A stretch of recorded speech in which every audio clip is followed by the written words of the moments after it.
प्राचीन समय की बात है। भारत में एक राजा राज्य करता था। वह बड़ा प्रतापी तथा दानी था।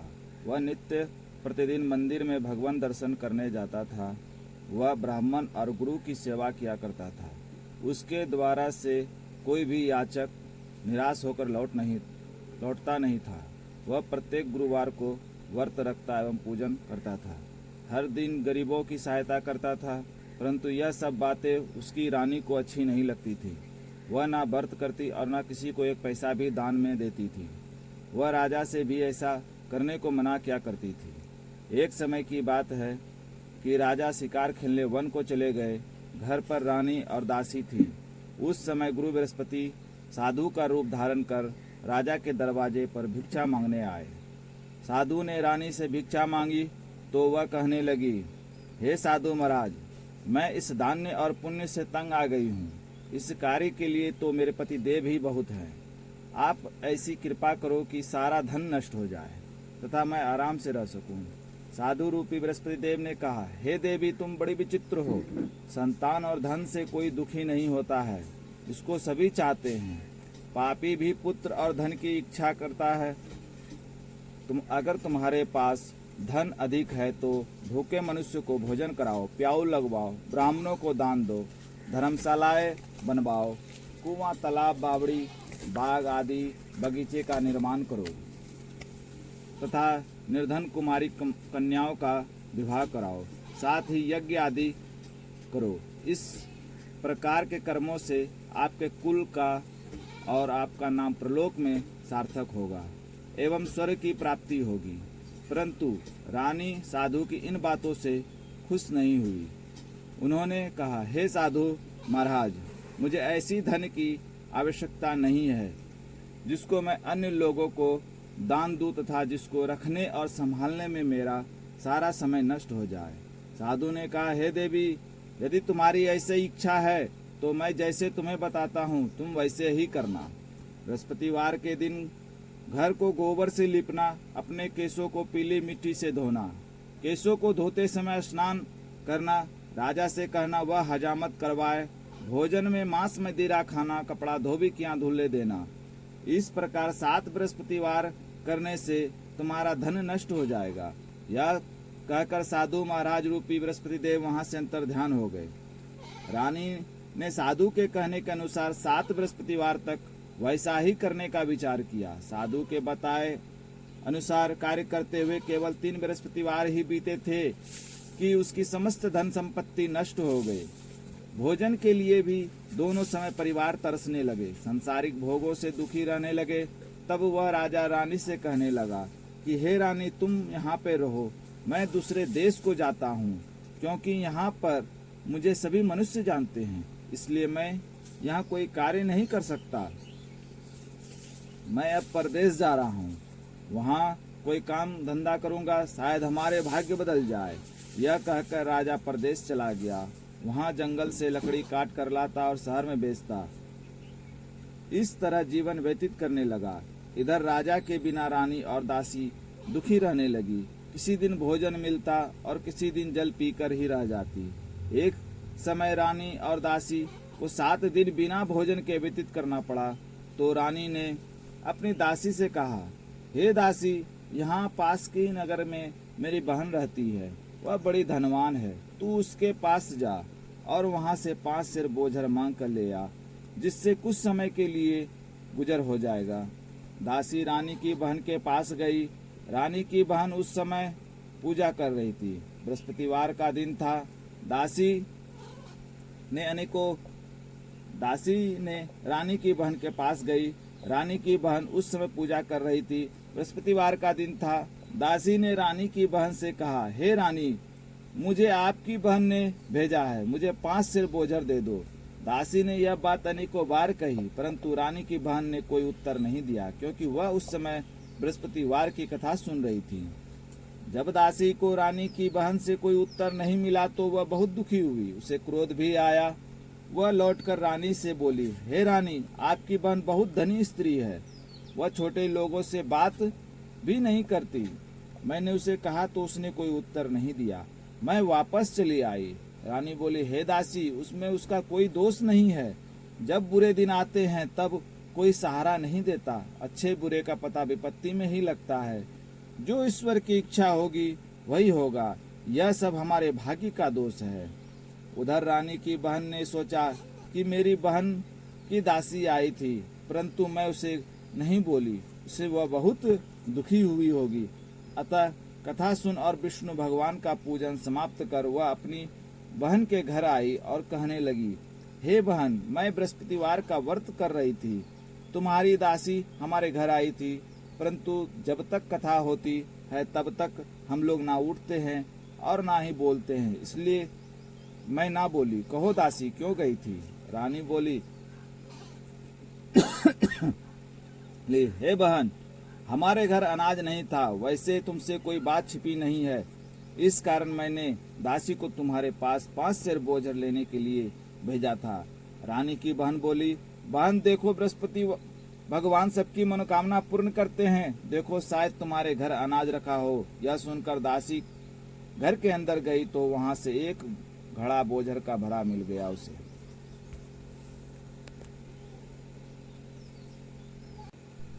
बड़ी हैरानी हुई क्योंकि उसने एक एक बर्तन देख लिया था। उसने बाहर आकर रानी को बताया। दासी अपनी रानी से कहने लगी, हे रानी, देखो, वैसे हमको जब अन्न नहीं मिलता तो हम रोज ही व्रत करते हैं। अगर इनसे व्रत की विधि और कथा पूछ ली जाए तो उसे हम भी किया करेंगे। दासी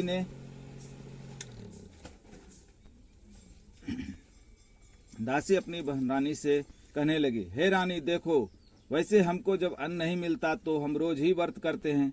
अगर इनसे व्रत की विधि और कथा पूछ ली जाए तो उसे हम भी किया करेंगे। दासी ने कहने पर रानी ने अपनी बहन से बृहस्पतिवार व्रत के बारे में पूछा। उसकी बहन ने बताया, हे रानी बहन, बृहस्पतिवार को सूर्योदय से पूर्व उठकर स्नान करके बृहस्पतिवार का व्रत करना चाहिए, लेकिन उस दिन सिर नहीं धोना चाहिए। बृहस्पतिवार के व्रत में चने की दाल और मुनक्का, विष्णु भगवान को केले के वृक्ष की जड़ में पूजन करे तथा दीपक जलावे। उस दिन एक ही समय भोजन करे। भोजन पीले खाद्य पदार्थ का करे तथा कथा सुने। इस प्रकार करने से गुरु भगवान प्रसन्न होते हैं, अन्य पुत्र धन देते हैं, मनोकामना पूर्ण करते हैं। व्रत और पूजन की विधि बताकर रानी की बहन अपने घर लौट आई। रानी और दासी दोनों ने निश्चय किया कि बृहस्पति देव भगवान का पूजन जरूर करेंगे। 7 दिन बाद बृहस्पतिवार आया तो उन्होंने व्रत रखा। गुड़शाले में जाकर चना और गुड़ बीन ले आई। उसकी दाल से केले की जड़ तथा विष्णु भगवान का पूजन किया। अब भोजन पीला कहाँ से आए? दोनों बड़ी दुखी हुई, परंतु उन्होंने व्रत किया था, इस कारण बृहस्पति देव भगवान प्रसन्न थे।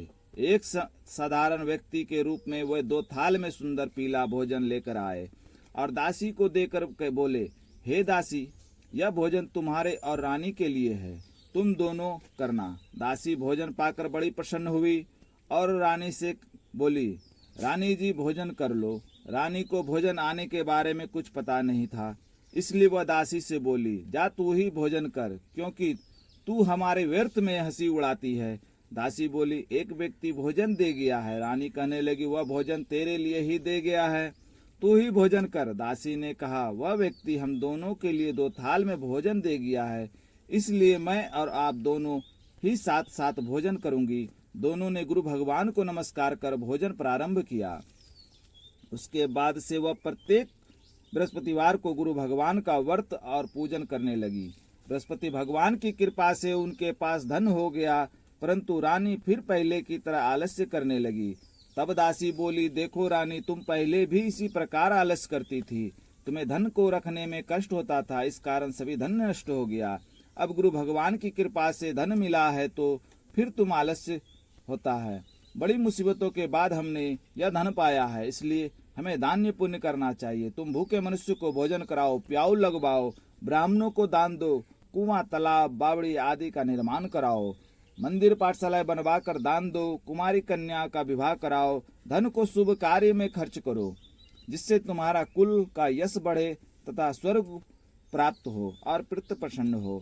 साधु दासी की बात मानकर रानी ने इसी कर्म इसी प्रकार के कर्म करना प्रारंभ किए, जिससे उनकी काफी यश फैलने लगा। एक दिन रानी और दासी आपस में विचार करने लगी कि ना जाने राजा किस दशा में होंगे, उनकी कोई खोज खबर नहीं है। गुरु भगवान से उन्होंने प्रार्थना की और भगवान ने रात्रि में राजा को स्वप्न में कहा, हे राजा, उठ, तेरी रानी तुझको याद करती है, अब अपने देश को लौट जा। राजा प्रातःकाल उठकर जंगल से लकड़ियां काट कर लाने के लिए जंगल की ओर चल पड़ा। जंगल से गुजरते हुए वह सोचने लगा, रानी की गलती से उसे कितना दुख भोगना पड़ा। राजपाट छोड़कर उसे जंगल में आकर रहना पड़ा। जंगल से लकड़ियां काटकर उन्हें बेचकर गुजारा करना पड़ा। उस समय उस जंगल में बृहस्पति देव एक साधु का रूप धारण कर आए और राजा के पास आकर बोले, हे लकड़हारे, तुम इस सुनसान जंगल में किस चिंता में बैठे हो, मुझे बताओ। यह सुन राजा के नेत्र में जल भर आया और साधु की वंदना कर बोला, हे प्रभु, आप सब कुछ जानने वाले हैं। इतना कहकर राजा ने साधु को अपनी संपूर्ण कहानी सुना दी। महात्मा दयालु होते हैं। वे राजा से बोले, हे राजा, तुम्हारी पत्नी ने बृहस्पति देव के प्रति अपराध किया था, जिसके कारण तुम्हारी यह दशा हुई है। अब तुम किसी प्रकार का चिंता मत करो, भगवान तुम्हें पहले से अधिक धन देंगे। देखो, तुम्हारी पत्नी ने बृहस्पतिवार का व्रत प्रारंभ कर दिया है। अब तुम भी बृहस्पतिवार का व्रत करके चने की दाल व गुड़ जल के लोटे में डालकर केले का पूजन करो, फिर कथा कहो या सुनो, भगवान तुम्हारी सब मनोकामना को पूर्ण करेंगे। साधु को प्रसन्न देखकर राजा बोला, हे प्रभु, मुझे लकड़ी बेचकर इतना पैसा भी नहीं बचता जिससे भोजन के करने के उपरांत कुछ बचा सकूं। मैं रात्रि में अपनी रानी को व्याकुल देखा है। मेरे पास कोई साधन नहीं है जिससे मैं उसका समाचार जान सकूं। फिर बृहस्पति देव की क्या कहानी कहूं, मुझको तो कुछ भी मालूम नहीं है। साधु ने कहा, हे राजा, तुम किसी बात का चिंता मत करो। बृहस्पतिवार के दिन तुम रोजाना की तरह लकड़ियां लेकर शहर में जाओ। तुम्हें रोज से दुगना धन प्राप्त होगा, जिससे तुम भली भांति भोजन कर लोगे तथा बृहस्पति देव की पूजा का सामान भी आ जाएगा। बृहस्पति देव की कथा इस प्रकार है। प्राचीन काल में एक बहुत ही निर्धन ब्राह्मण था। उसकी कोई संतान नहीं थी। वह नित्य पूजा पाठ करता, परंतु उसकी स्त्री बहुत ही मलिनता के साथ रहती थी। वह न स्नान करती और न किसी देवता का पूजन करती। प्रातः काल उठते ही सर्वप्रथम भोजन करती, बाद में कोई अन्य कार्य करती। ब्राह्मण देवता बहुत दुखी रहते थे। पत्नी को बहुत समझाते, किंतु उसका कोई परिणाम नहीं निकलता। भगवान की कृपा से ब्राह्मण की स्त्री को कन्या उत्पन्न हुई। वह कन्या अपने पिता के घर बड़ी होने लगी। वह बालिका प्रातः स्नान करके भगवान विष्णु का जाप करती। वह बचपन से ही बृहस्पतिवार का व्रत भी करने लगी। पूजा पाठ समाप्त कर स्कूल जाती तो अपनी मुट्ठी में जो भर ले जाती, पाठशाला जाने के मार्ग में डालती जाती। वह जो स्वर्ण के हो जाते तो लौटते समय उनको बीन कर घर ले आती। एक दिन वह बालिका सूप में उन सोने के जौ को पटक कर साफ कर रही थी। तभी उसकी माँ ने देख लिया और कहा, हे बेटी, सोने के जौ को फटकने के लिए सोने का सूप होना चाहिए। दूसरे दिन गुरुवार था। इस कन्या ने व्रत रखा और बृहस्पति देव से प्रार्थना करके कहा, हे प्रभु, यदि मैंने सच्चे मन से आपकी पूजा की हो तो मुझे सोने का सूप दे दो। बृहस्पति देव ने उसकी प्रार्थना स्वीकार कर ली। रोजाना की तरह वह कन्या जौ फैलाती हुई स्कूल चली गई। स्कूल से लौटकर जब वह जौ बीन रही थी, तभी बृहस्पति देव की कृपा से उसे सोने का सूप मिला।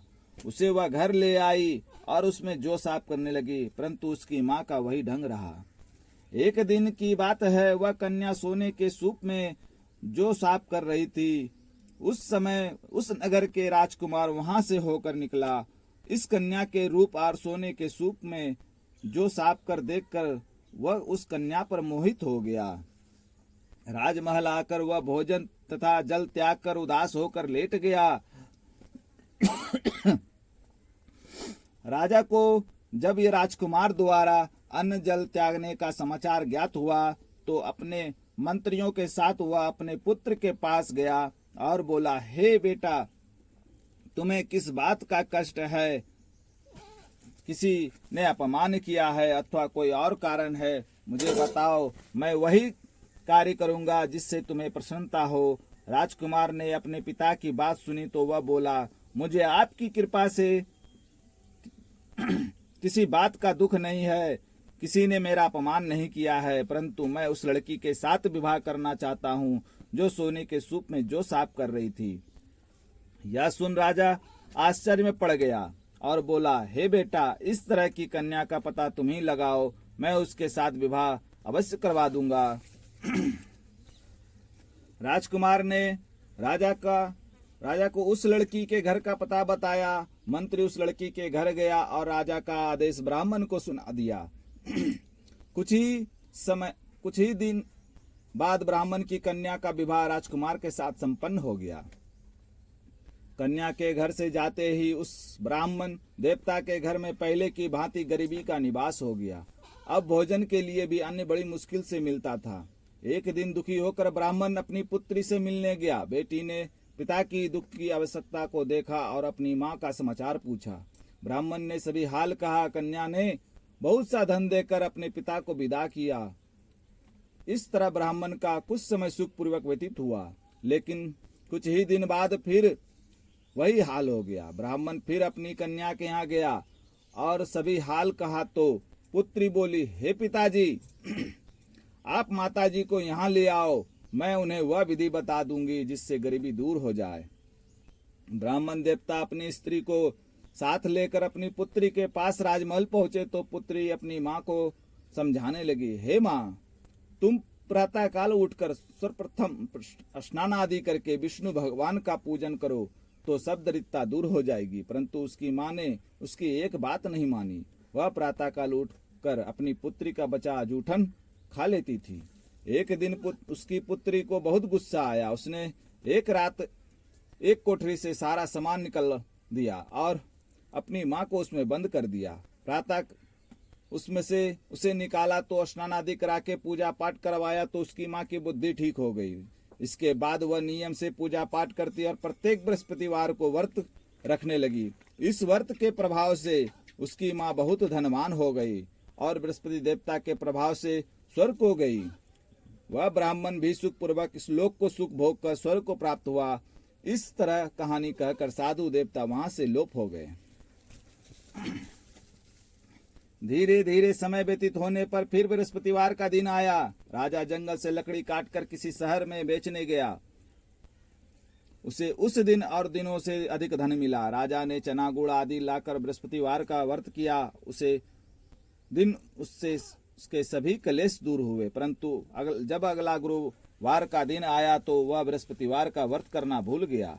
इस कारण बृहस्पति भगवान नाराज हो गए। उस दिन उस नगर के राजा ने विशाल यज्ञ का आयोजन किया था। उसने अपने समस्त राज्य में घोषणा करवा दी थी कि कोई भी मनुष्य अपने घर में भोजन न बनाए तथा आग भी न जलाए। समस्त लोग मेरे यहाँ भोजन करने आवे। इस आज्ञा को जो न मानेगा उसको फांसी की सजा दी जाएगी।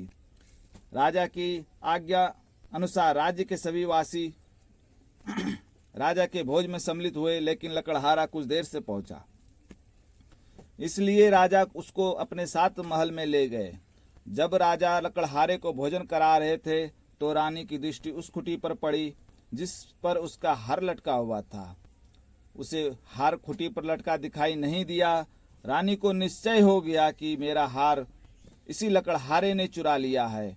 उसी समय सैनिक बुलवाकर उसको जेल में डलवा दिया। जब लकड़हारा जेल में गया तो बहुत दुखी होकर विचार करने लगा कि ना जाने कौन से पूर्व जन्म के कर्म से मुझे यह दुख प्राप्त हुआ है, और उसी साधु को याद करने लगा जो जंगल में मिला था। तत्काल बृहस्पति देव साधु के रूप में प्रकट हो गए और उसकी दशा को देखकर कहने लगे, अरे मूर्ख, तूने जिस बृहस्पति देवता की कथा नहीं कही, इस कारण तुझे दुख प्राप्त हुआ है। अब तू चिंता मत कर। बृहस्पतिवार के दिन जेल खाने के दरवाजे पर 4 पैसे पड़े मिलेंगे। उनसे तू बृहस्पति देव की पूजा करना तो तेरे सभी कष्ट दूर हो जाएंगे। अगले बृहस्पतिवार के उसे जेल के दरवाजे द्वार पर 4 पैसे मिले। राजा ने पूजा का सामान मंगवाकर कथा कही और प्रसाद बांटा। उसी रात्रि को बृहस्पति देव ने उस नगर के राजा को स्वप्न में कहा, हे राजा, तूने जिस आदमी को जेल खाने में बंद कर दिया है वह निर्दोष है, वह राजा है, उसे छोड़ देना। रानी का हार उसी खूंटी पर लटका हुआ है। अगर तू ऐसा नहीं करेगा तो मैं तेरा राज्य को नष्ट कर दूंगा। राजा प्रातःकाल उठा और खूंटी पर हार लटका देखकर लकड़हारे को बुलाकर क्षमा मांगी तथा राजा के योग्य सुंदर वस्त्र आभूषण भेंट कर उसे विदा किया। गुरुदेव की आज्ञा अनुसार राजा अपने नगर को चल दिया। राजा जब नगर से निकट पहुंचा तो उसे बड़ी आश्चर्य हुआ। नगर में पहले से अधिक बाग, तालाब और कुआं तथा बहुत सी धर्मशालाएं, मंदिर आदि बने हुए थे। राजा ने पूछा कि यह किसका बाग और धर्मशाला है। तब नगर के सब लोग कहने लगे कि यह सब रानी और दासी द्वारा बनाए गए हैं। राजा का आश्चर्य हुआ और गुस्सा भी आया। जब रानी ने खबर सुनी कि राजा आ रहे हैं तो उसने अपने दासी से कहा, हे दासी, देख राजा हमको कितनी बुरी हालत में छोड़ गए थे। वह हमारी ऐसी हालत देखकर लौट न जाए, इसलिए तू दरवाजे पर खड़ी हो जा। रानी की आज्ञा अनुसार दासी दरवाजे पर खड़ी हो गई। जब राजा आए तो उन्हें अपने साथ महल ले आई। तब राजा ने क्रोध करके अपनी तलवार निकाली और पूछने लगा, बताओ यह धन तुम्हें कैसे प्राप्त हुआ है। तब रानी ने बताया, हमें यह सब धन बृहस्पति देव के व्रत के प्रभाव से प्राप्त हुआ है। राजा ने तब निश्चय किया कि 7 रोज बाद तो सभी बृहस्पति देव का पूजन करते हैं, परंतु मैं रोजाना दिन में 3 बार कथा कहा करूंगा तथा रोज व्रत किया करूंगा। हर समय राजा के दुपट्टे में चने की दाल बांधी रहती थी तथा दिन में 3 बार कथा कहता। एक रोज राजा ने विचार किया कि चलो अपनी बहन के यहाँ हो आवे। इस तरह का निश्चय कर राजा घोड़े पे सवार होकर अपनी बहन के यहाँ चल दिया। मार्ग में उसने देखा कि कुछ आदमी को एक मुर्दा लिए जा रहा है। उन्होंने रोककर राजा कहने लगा, अरे भाई, मेरी बृहस्पतिवार की कथा सुन लो। वे बोले, लो, हमारे तो आदमी मर गया है, इसको अपनी कथा की पड़ी है। परंतु कुछ आदमी बोला, अच्छा कहो, हम तुम्हारी कथा भी सुनेंगे। राजा ने दाल निकाली और कथा कहनी शुरू कर दी। जब कथा आधी हुई तो मुर्दा हिलने लगा और जब कथा समाप्त हुई तो राम राम करते हुए मुर्दा खड़ा हो गया। राजा आगे बढ़ा। उसे चलते चलते शाम हो गई। आगे मार्ग में उसे एक किसान खेत में हल चलाता मिला। राजा उसे बोला, अरे भाई, तुम मेरी बृहस्पतिवार की कथा सुन लो। किसान बोला, जब तक मैं तेरी कथा सुनूंगा तब तक 4 हरिया जोत लूंगा। जा अपनी कथा किसी और को सुनाना। राजा आगे चलने लगा। राजा के हटते ही बैल पछाड़ खाकर गिर गया तथा किसान के पेट में बहुत जोर दर्द होने लगा। उसी समय किसान की पत्नी रोटी लेकर आई। उसने जब यह देखा तो अपने पुत्र से सब हाल पूछा। बेटे ने सब हाल बता दिया। बुढ़िया दौड़ी दौड़ी उस घुड़सवार के पास गई और उससे बोली, मैं तेरी कथा सुनूंगी, तू अपनी कथा मेरे खेत पर ही चलकर कहना। राजा ने लौटकर बुढ़िया के खेत पर जाकर कथा कही, जिसके सुनते ही बैल खड़े हो गए तथा किसान के पेट के दर्द भी बंद हो गया। राजा अपनी बहन के घर पहुंच गया।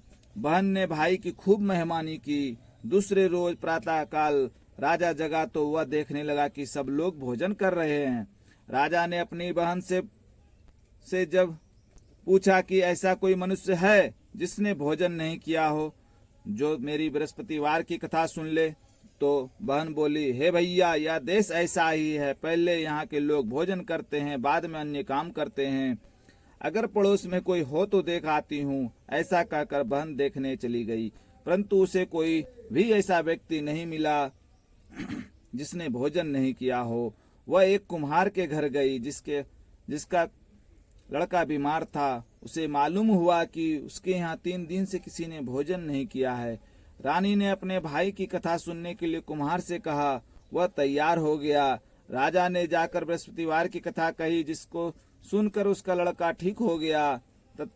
अब तो राजा का प्रशंसा होने लगी। एक दिन राजा ने अपनी बहन से कहा, हे बहन, मैं अपने घर को जाऊंगा, तुम भी तैयार हो जाओ। राजा की बहन ने अपनी सास से अपने भाई के साथ जाने की आज्ञा मांगी। सास बोली, चली जा, परंतु अपने लड़कों को मत ले जाना, क्योंकि तेरे भाई को कोई संतान नहीं होती। बहन ने अपने भाई से कहा, हे भैया, मैं तो चलूंगी, परंतु कोई बालक नहीं जाएगा। राजा ने कहा, जब कोई बालक नहीं जाएगा तो तुम ही जाकर क्या करोगी। दुखी मन राजा अपने नगर को लौट आया। राजा ने अपनी रानी से कहा, हम निसंतान हैं, इसलिए कोई हमारे घर आना पसंद नहीं करता। इतना कहकर वह बिना भोजन आदि किए सैया पर लेट गया। रानी बोली, हे प्रभु, बृहस्पति देव ने हमें सब कुछ दिया है, वह हमें संतान भी अवश्य देंगे। उसी रात बृहस्पति देव ने राजा को स्वप्न में कहा, हे राजा, उठ, सभी सोच त्याग दे, तेरी रानी गर्भवती है। राजा को यह जानकर बड़ी खुशी हुई। 9वें महीने में रानी के गर्भ से एक सुंदर पुत्र पैदा हुआ। जब राजा की बहन ने यह शुभ समाचार सुना तो वह बहुत खुशी हुई तथा बधाई लेकर अपने भाई के यहाँ आई। तभी रानी ने कहा, घोड़े चढ़कर ना आई, गधा चढ़ी आई। राजा की बहन बोली, भाई, मैंने इस प्रकार ना कहती तो तुम्हें औलाद कैसे मिलती। बृहस्पति देव ऐसे ही हैं, जिसके मन में जो कामनाएं रहती है सभी को पूर्ण करते हैं। जो सद्भावना पूर्वक बृहस्पतिवार का व्रत करता है एवं पढ़ता है अथवा सुनता है और दूसरों को सुनाता है, बृहस्पति देव उसकी सभी मनोकामना पूर्ण करते हैं। बृहस्पति देव उनकी सदैव रक्षा करते हैं। जो संसार में सद्भावना व सच्चे हृदय से बृहस्पति देव का पूजन करते हैं, उनकी सभी मनोकामना इसी प्रकार पूर्ण होती है। जैसे रानी और राजा ने बृहस्पति देव की कथा का गुणगान किया, उनकी सभी इच्छाएं बृहस्पति देव ने पूर्ण की। मनुष्य को हृदय से उनका मनन करते हुए जय जयकार करना चाहिए। बृहस्पति व्रत कथा समाप्त।